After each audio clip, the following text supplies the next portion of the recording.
Dream come സ്റ്റുഡിൻ്റെ ഈ ഒരു വീഡിയോയിൽ നമ്മൾ കാണുന്നത് രണ്ട് ഡിഫറെൻ്റ് ആയിട്ടുള്ള കുർത്തീസാണ്. പ്യുവർ കോട്ടൺ ഫാബ്രിക്കിൽ വന്നിട്ടുള്ളതാണ്. ഒരു ഡിസൈൻ ഞാൻ ഇട്ടിട്ടുണ്ട്. ഇത് വരുന്നൊരു പിസ്ത ഗ്രീൻ കളർ ടോണിലോട്ടാണ്. നമുക്കിതിൻ്റെ പാറ്റേൺ എങ്ങനെയാണെന്ന് നോക്കാം. അപ്പോൾ ഇത് വരുന്നത് ഇതിലെല്ലാം വീവിങ് ചെയ്ത് വന്നിട്ടുള്ള ഫാബ്രിക്കിലാണ് ഈ ഒരു ഡിസൈൻ ചെയ്തെടുത്തിരിക്കുന്നത്. അതിൽ രണ്ട് ഡിഫറെൻ്റ് ആയിട്ടുള്ള ഫാബ്രിക് ഉപയോഗിച്ചിട്ടുണ്ട്. ഒന്ന് ഒരു സിഗ്സാഗ് പാറ്റേണിലുള്ള വീവിങ്ങും മറ്റൊന്ന് ചെറിയ ചെറിയ ബൂട്ടാസ് വരുന്നൊരു പാറ്റേണുമാണ്. അപ്പോൾ ഇതിൽ യോക്ക് കട്ടിങ് കൊടുത്തിട്ടുണ്ട്. ഒരു ഹൈ യോക്ക് കട്ടിങ് ആണ്. അതിലേക്കാണ് ഈ സിഗ്സാഗ് മെറ്റീരിയലും ഈവൻ ബോർഡർ പോലെ ഹെംലൈൻ വരെ മിഡിൽ പോർഷനിലായിട്ട് ഈ സിഗ്സാഗ് ഫാബ്രിക് തന്നെ വെച്ചിട്ടുണ്ട്. പിന്നെ അതേപോലെ സ്ലീവിൻ്റെ എൻഡിലോട്ടും ആ സെയിം മെറ്റീരിയൽ തന്നെ വെച്ചിട്ടുണ്ട്. ബാക്ക് സൈഡിലോട്ട് വരുമ്പോൾ ഫുള്ളായിട്ട് ആ ബൂട്ടാസ് ഉള്ള ആ മെറ്റീരിയലാണ് വരുന്നത്.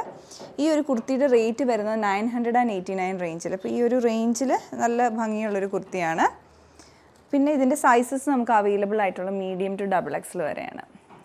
ഈ ഡിസൈൻ വരുന്ന ഒരു ഡസ്റ്റി സാൽമൺ പിങ്ക് കളർ ടോണിലോട്ടാണ്. നമുക്ക് ഇതിനകത്ത് വന്നിട്ടുള്ള ഒരു സെൽഫ് ചെക്ക് പാറ്റേൺ ആണ്. സാൽമൺ പിങ്കിൻ്റെ തന്നെ ഒരു ലൈറ്റ് ടോണും ഡാർക്ക് ടോണും കൂടെയുള്ള വീവിങ് ആണ് വരുന്നത്. ചെക്ക് പാറ്റേൺ ആയിട്ട് ഓൾ ഓവർ ഫാബ്രിക്കിൽ പ്യുവർ കോട്ടൺ മെറ്റീരിയലാണ്. പിന്നെ ഇതിൽ കംപ്ലീറ്റ് ആയിട്ട് ഹാൻഡ് വർക്കാണ് ചെയ്തെടുത്തിരിക്കുന്നത്. സ്ലീവ്സിൻ്റെ എൻഡിലോട്ടും അതുപോലെ ഈ യോക്ക് പോർഷനിലായിട്ടും വന്നിട്ടുള്ള ഹാൻഡ് വർക്കാണ്. അത് ഫുള്ളായിട്ട് ത്രെഡ് ഇട്ടിട്ട് തന്നെ ഒരു ഡസ്റ്റി മെറൂൺ ഷെയ്ഡിലുള്ള ത്രെഡ് വർക്കാണ്. ഇടയ്ക്കൂടെ ഇതിൻ്റെ ഈ ഫ്ലവേഴ്സിൻ്റെ മിഡിലായിട്ട് മിറർ വർക്കും ചെയ്തെടുത്തിട്ടുണ്ട്. സ്ലീവിൻ്റെ എൻഡിലോട്ടും അങ്ങനെ ഒരു ബൂട്ട ചെയ്ത് വന്നിട്ടുണ്ട്. നല്ലൊരു ഭംഗിയുള്ള സിമ്പിൾ പാറ്റേൺ ആണ്. എലഗൻ്റ് ആയിട്ടുള്ള ഡിസൈനുമാണ്. ഇതിൻ്റെ ഇപ്പം നമ്മളിന്ന് കണ്ട രണ്ട് കുർത്തിക്കും നമുക്കൊരു ഓഫ് വൈറ്റ് ബോട്ടം ഉണ്ടെങ്കിൽ പെയർ ചെയ്യാവുന്നതാണ് രണ്ടിൻ്റെയും കൂടി. ഇതിൻ്റെ റേറ്റ് വരുന്നത് 1239 റേഞ്ചിൽ. സൈസസ് സ്മോൾ ടു XXL വരെ അവൈലബിൾ ആണ്.